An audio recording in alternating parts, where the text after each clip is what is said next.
People report that even though it makes a lot of sense to just be here, maybe that's what one has always wanted, to be here, aware, attentive, present. Even though this is what one has wanted and it makes a lot of sense,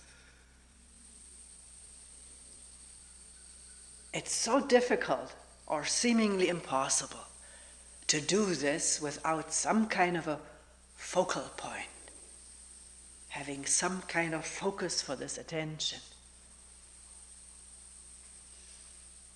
And of course, one may have practiced elsewhere,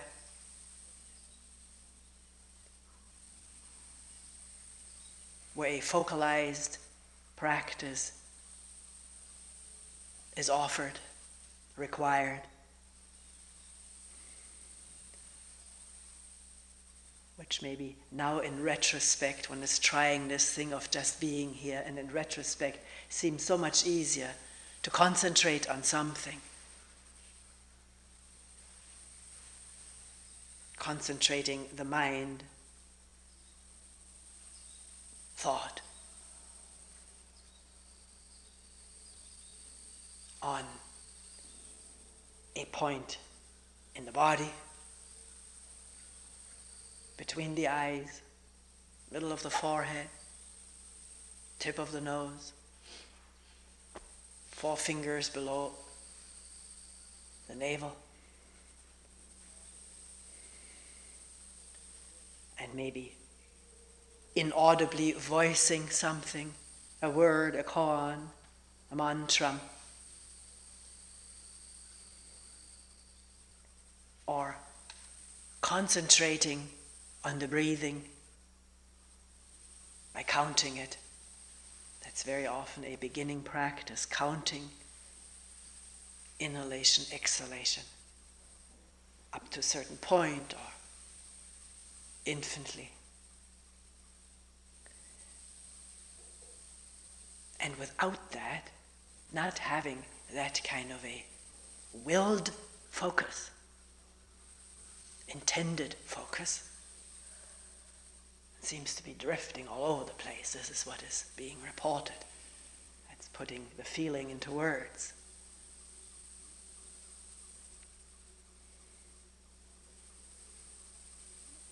It just occurred, the thought occurred, does the universe have a focal point, or is it drifting all over the place?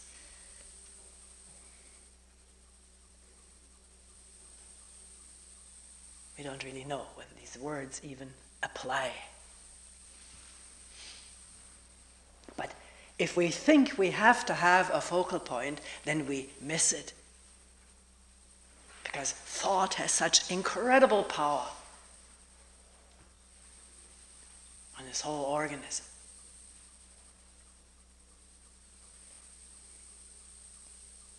We feel we ought to have something what we don't have, and there's some kind of fear or insecurity, which manifests physically. We've been talking about this from the very beginning, to observe for oneself the amazing interrelationship between thinking and feeling, emoting.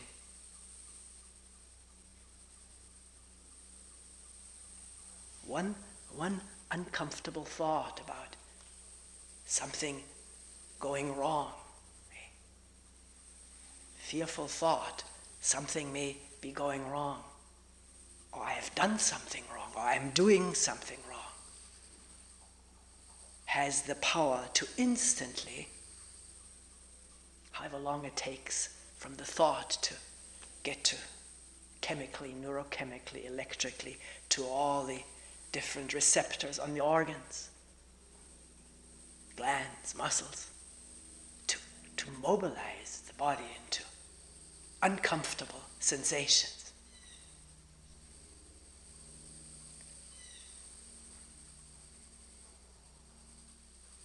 So,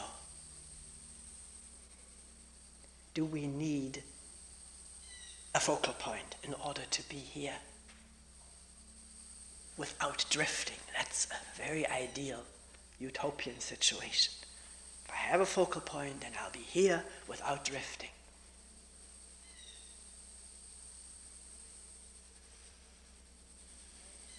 Do we need it? Or is it an idea? Powerful idea, as all ideas are, have intrinsic power. Mobilize the body into fear, anger, upset, insecurity, joy, pleasure.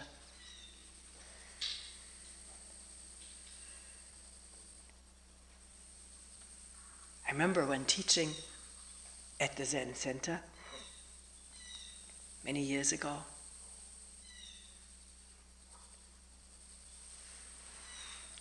I was instrumental as a teacher there in giving practices to people and also holding meetings for people to voice whatever they wanted to voice about whatever. And even though people had been given a concentrative practice, although it was not called concentration there, but the effect of it is that focusing the mind on the koan or on the breathing. People were complaining about insufficient concentration, about drifting, in spite of having that practice. Because we always want to be more perfect, more complete, more efficient, better than others or better than what we feel we are doing right now, according to ideal standards.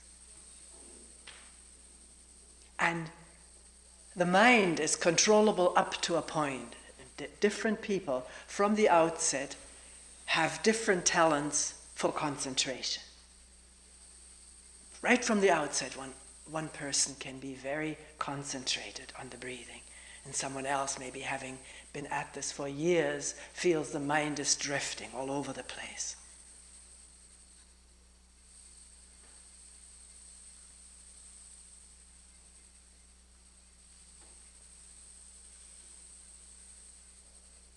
So what is drifting? What do we mean by the mind is drifting without a fixed focus?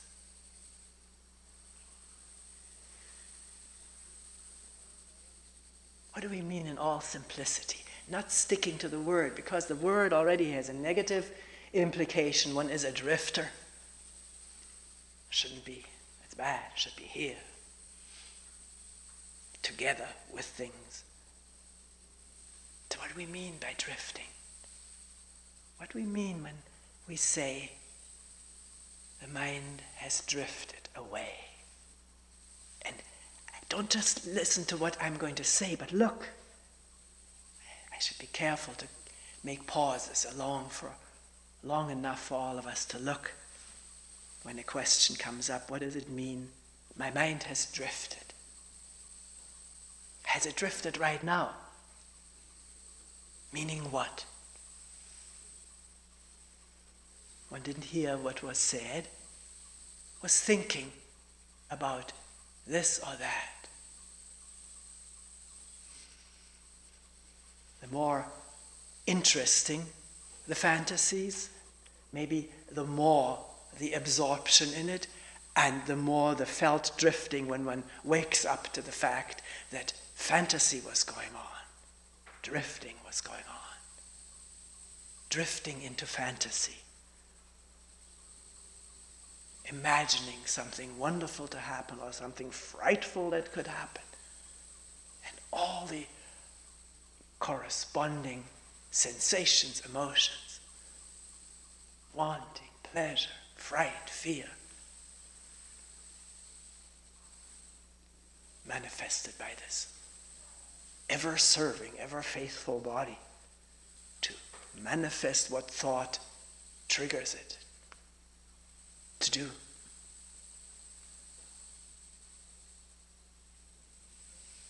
And that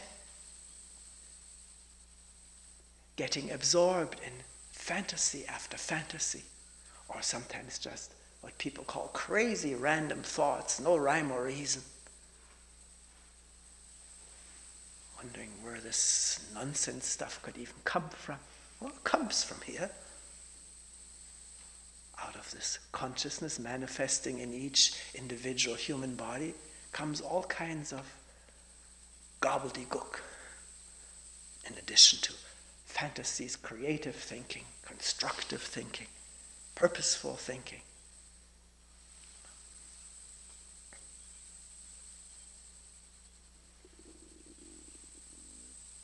So in spite of that happening, seemingly almost all the time, that's what people say, there is a moment of waking up to the fact that fantasy has been going on. At the moment of coming to, becoming aware, the fantasy itself, the imagery and thoughts, are vibrating or reverberating in the memory. The body may still be very realistically manifesting the emotions of anger or pleasure, fear, very, very palpably manifested right now, physically. So at this moment, which you could call, you could use that word, an instant of focus. I don't use that word. It's a moment of attention. Seeing in memory what went on in thought and experiencing real sensations, tensions, energies, pleasurable or negative. What happens at this moment of simply coming to, waking up, being aware, one instant of attention?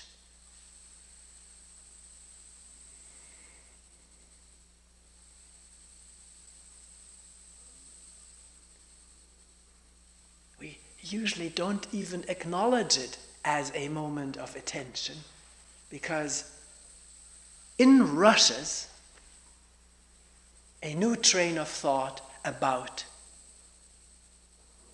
what I should have done other than being absorbed in fantasy. How many more years do I have to sit to get beyond all this fantasizing? How wasteful it is. You watch it. I'm just improvising right now.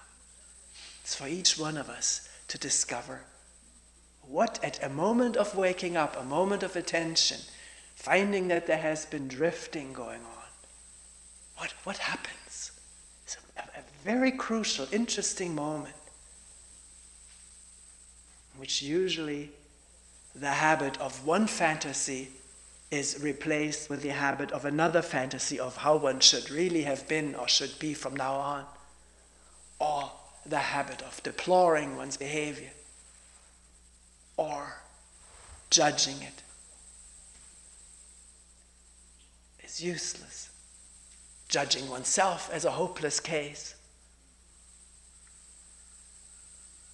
To listen to those words as they arise. They are internally, inwardly audible in some way.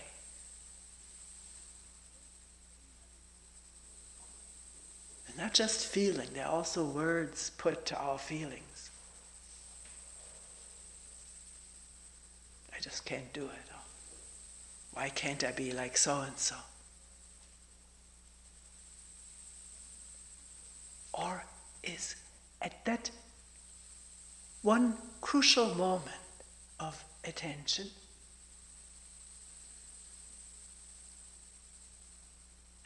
an opening that needn't be filled with anything, with any reaction,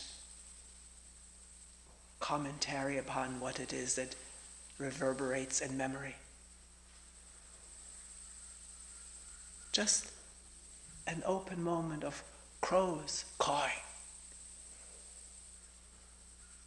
insects humming, and the breathing is there At the moment of opening, there's the breathing. It's as fresh and as alive as it can get.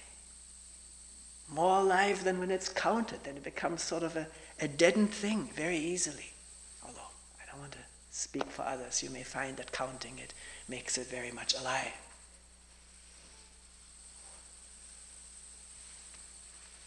Of course, eventually, even in training, spiritual training centers, the counting is dropped so that it's possible just to observe the breathing, realizing that the counting may get in the way because the brain is so conditionable. It almost seems to thirst being conditioned to something or other, and then going automatic with it. One person said that in a meeting, I've realized I've been on automatic pilot all my life.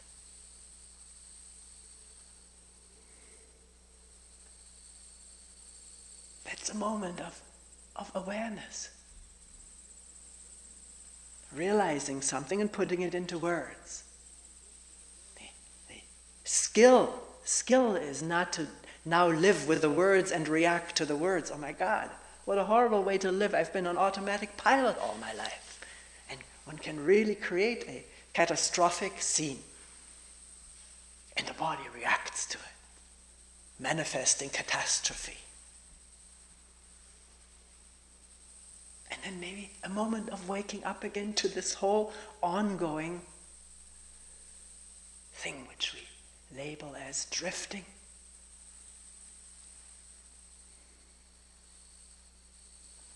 A moment of attention without a need to do anything about what it is that comes into awareness. The pleasurable, the fearful, the angry, the despair. No need to do anything about it. Doesn't even need to be labeled. We went into that very carefully yesterday. Maybe initially the label makes it possible to bring this condition into focus, into awareness. I don't know. We often discuss that in group meetings. Are words necessary? Do they have some function in bringing something into awareness or making it clear and interesting to look at, to examine?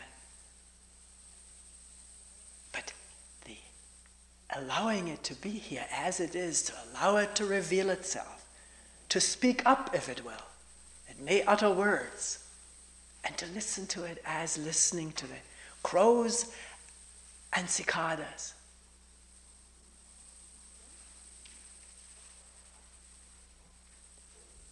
We don't have to do anything. We're just so programmed to think we have to do something about everything.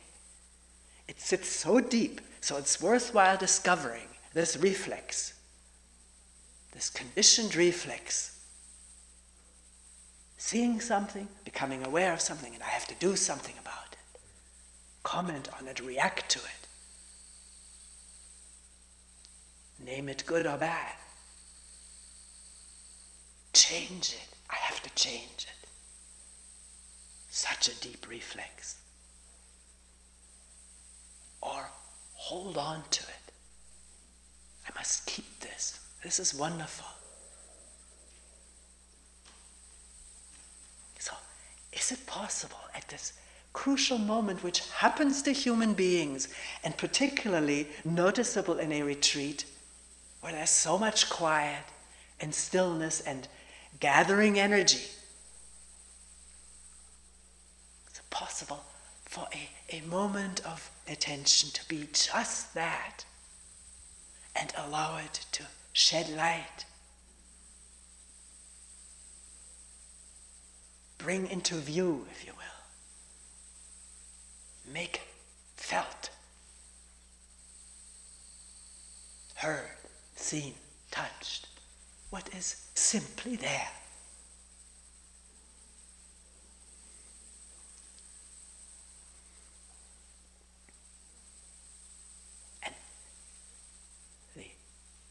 reaction to evaluate it is there so quickly. That's what, when it happens, there's maybe a moment of just birds and insects and breathing. Some stomachs are gurgling, bodies moving. It's heard, it's there. And then thought comes in and says, well, all right. Is that all? Is that what this is all about? Isn't there more? See that thought arising, hear it, and feel its contracting sensation.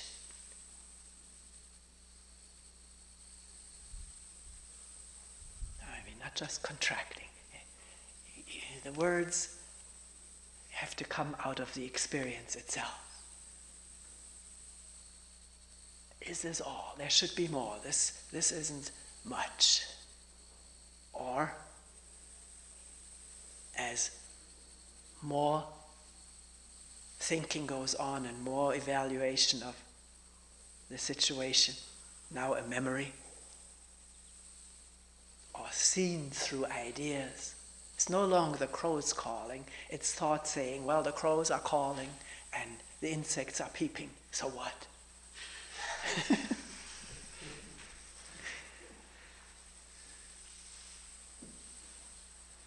And this in itself, can it become clear as something that's happening right now? That thought, the contraction, the wanting more, discontent, the whole 9 yards.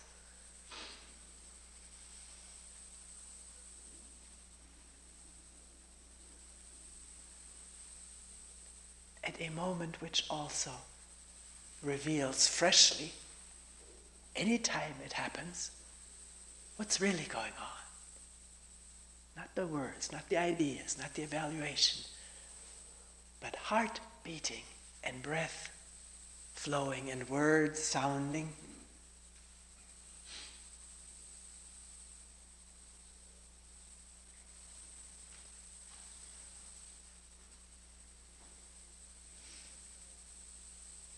With no need to make anything more out of it than what it is. What is so immense, so vast, it cannot be covered by words or thought.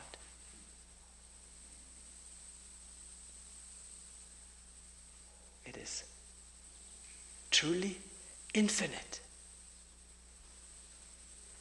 not bordered by thoughts, knowledge, concept.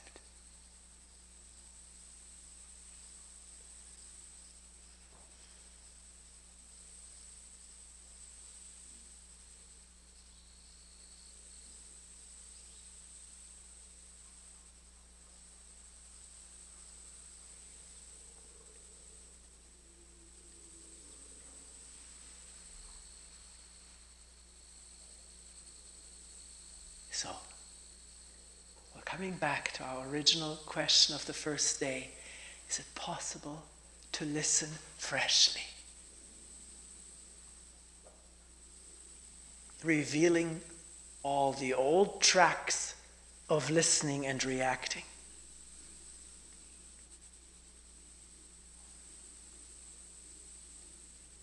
And seeing how the body-mind falls for it, is enmeshed in it most of the time. And yet this miraculous waking up every once in a while.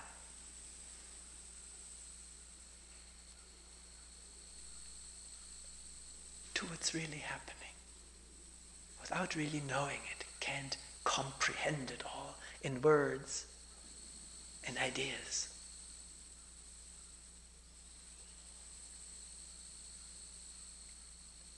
And that's the other beautiful thing about a retreat.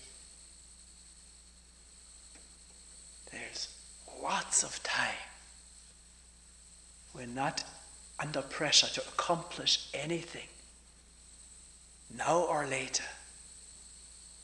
We may feel this way, and in this kind of an environment, this inner pressure really reveals itself. What have I accomplished? What will I accomplish? I haven't accomplished anything.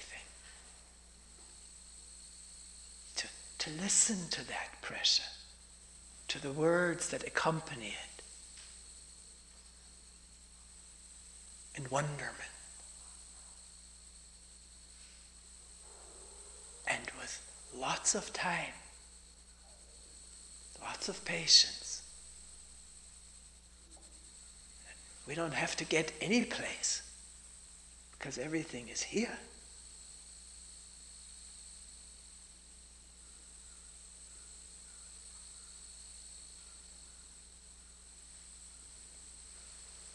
Does that make sense? We don't have to get any place because everything is here. Thought.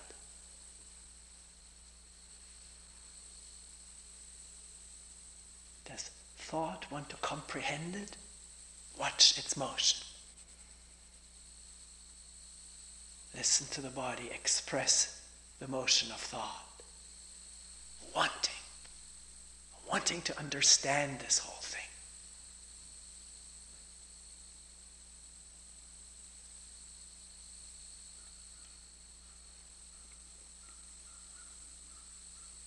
By thinking about it, by trying to figure it out.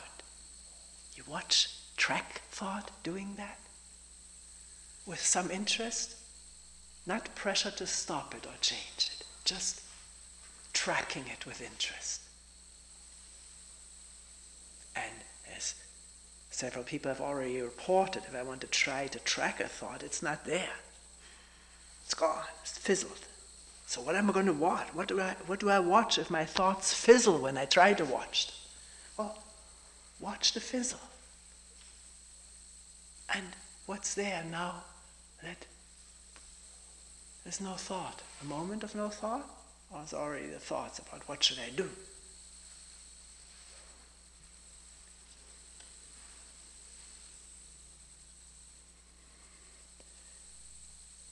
People report much more than they give themselves credit for having observed.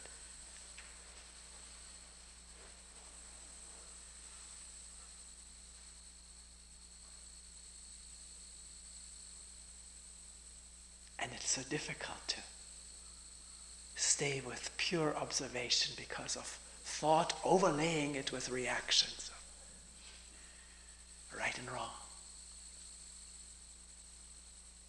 Or making concepts and pictures out of something that is directly seen.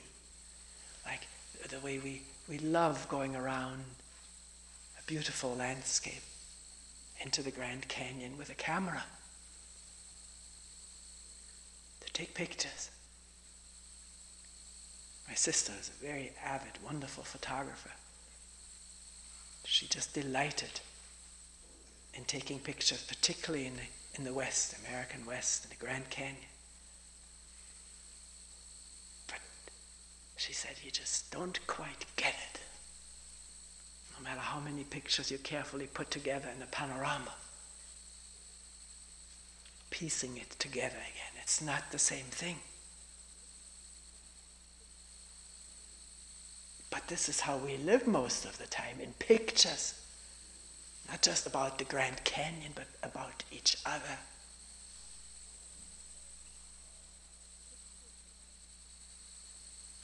And these pictures about each other prevent us from looking freshly at ourselves, this moment, without a picture.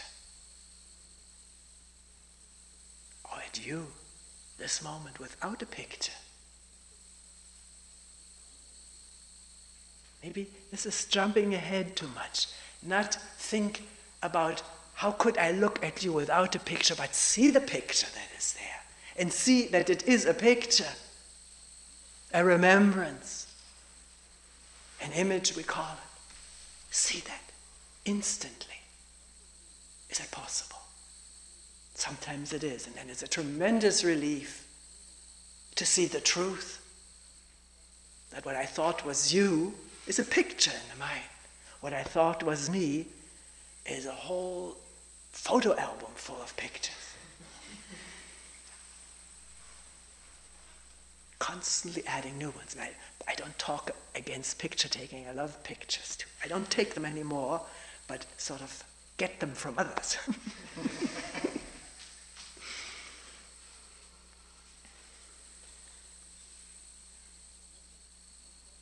Because it's an amazing thing that it seems that living in memory, particularly in good memories, pleasant ones, supported by wonderful Kodachrome photography, it seems more pleasurable than the trip itself was. Maybe that's why we take so many pictures, to boost the rather lame and boring trips. In retro.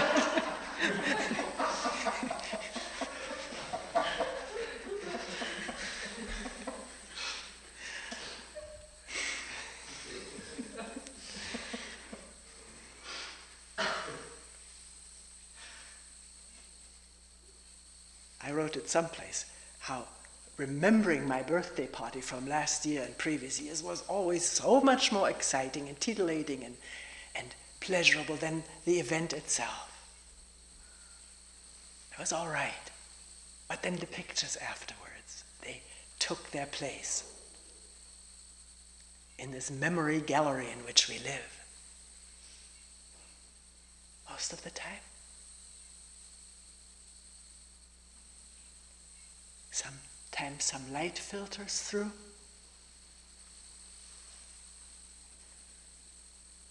Throwing light on the pictures. And that they are pictures. And wondering, what is the real thing? Of course, the instant of seeing a picture, an image as an image is real. It's a real insight.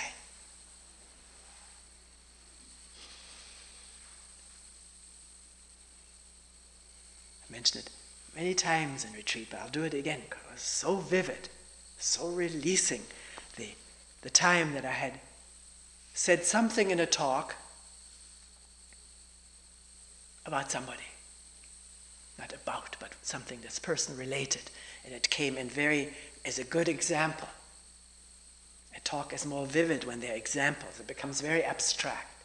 So this is why what people say and tell me is used in talks. And the next time this person came into a private meeting,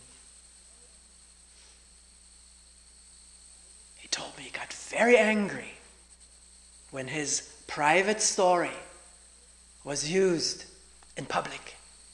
Got very angry, and my heart sank. I really felt terrible. I said, I'm sorry, really sorry. And he broke out laughing, and he got me. He said, I saw it was just an image. It had already happened before, but it was fooling me a little bit, maybe. I don't know. It's conjecture. It's such a relief to see that. The whole anger blew away. What was there to be angry about? It was just this attachment to the idea we have of ourselves. And very often wanting to keep that picture private. No one to see it.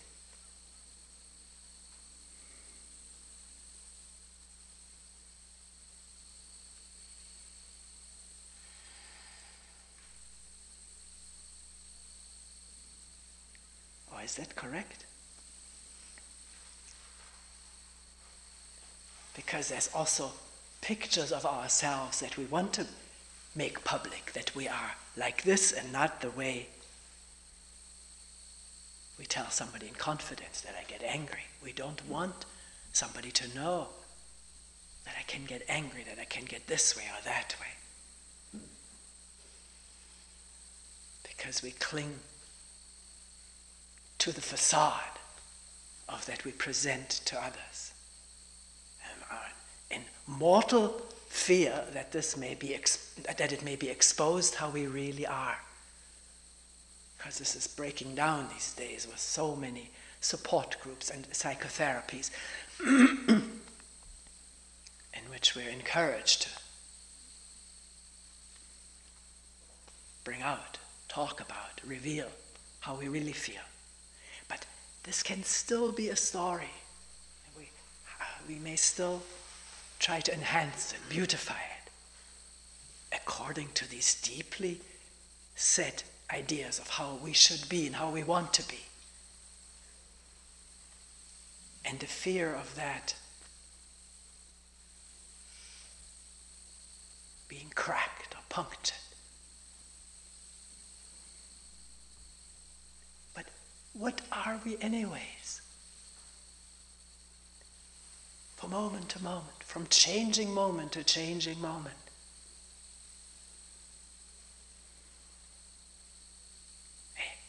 A continuity of states of mind and body and mood and emotions and feelings and words or no words. Constantly changing wave patterns. Sometimes people describe themselves as being on roller coasters, highs and lows, friendliness and angriness or resentment, openness and closeness, fear, shame, guilt, and maybe a moment of extroversion, reaching out. Whatever. It's there for the observation, for the watching, for the looking, for the experiencing, without any need to conform to any picture whatsoever. At least for oneself. Maybe more difficult in our relationship, maybe at the office. If you go to an interview, you get intricate instructions by interview masters how you are to appear. Starting with dress, hair, makeup, emotions, body language, words.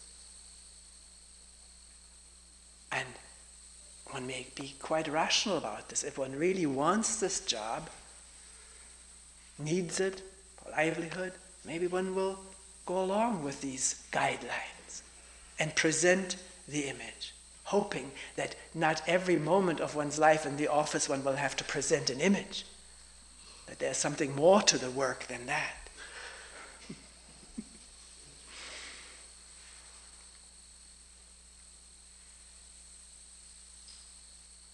So there is where image may be needed. Common sense. Can't get the job without it. Can't get in there with cut-off jeans and holy shirts.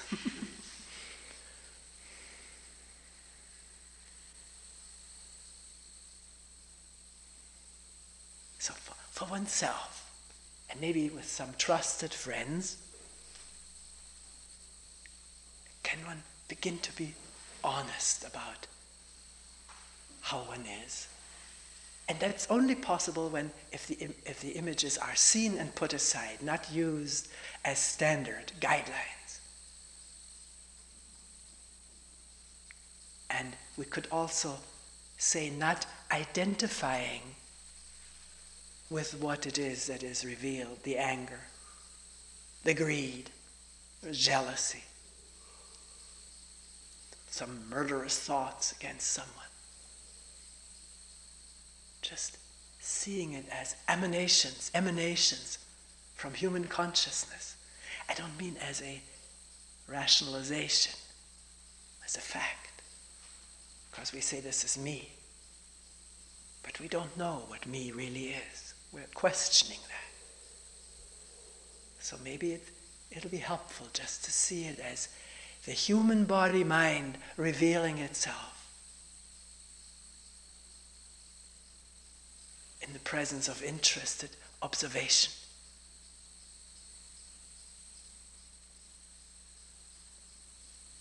May make it much easier to allow things to show themselves about how the mind works in thought and image and emotion and reaction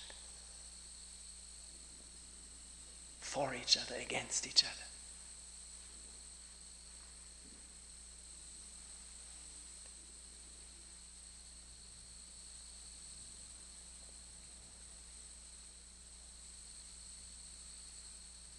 So you see, there are many aspects to this thing of just simply being here with whatever it is that is happening. It may not be just crickets and airplane and bird calling and breathing for long before something that irritated or is irritating now takes over. Something that happened, somebody wrote one a note about the work one does or didn't do, or somebody next to one is breathing heavily or snoring in the bedroom. And the memory comes up, and can one look at it now meditatively, if you will? To look with some distance, with some space and openness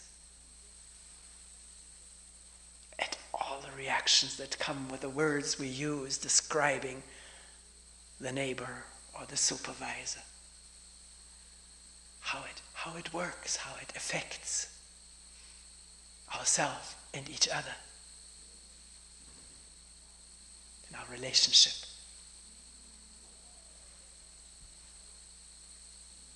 So this may be, for simplicity's sake, twofold aspect of touching great silence, great vast silence.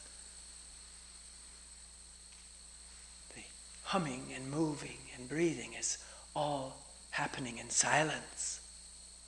The silence of open being. And touching the conditioning in which we live most of the time with some insight, which is made possible by a retreat like this, in which we talk about it, look together, question together, and sit alone quietly together.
We will end here for today.